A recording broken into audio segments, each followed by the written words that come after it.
আসসালামু আলাইকুম প্রিয় অডিয়েন্স, সবাই কেমন আছেন?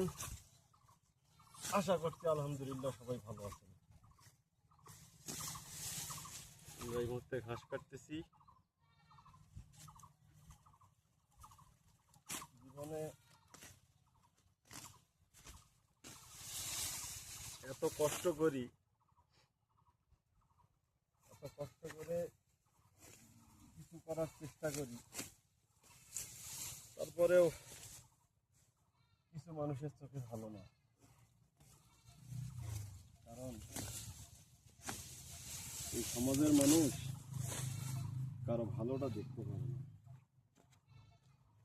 তাতে আমি কিছু মনে করি না। আমাকে অনেকেই অনেক কিছু মনে করে। কেউ মনে করে ভণ্ড, কেউ মনে করে কিষেন, কেউ মনে করে ভ্যানওয়ালা। তাতে আমার কিছু যায় আসে না। কারণ আমি জানি যে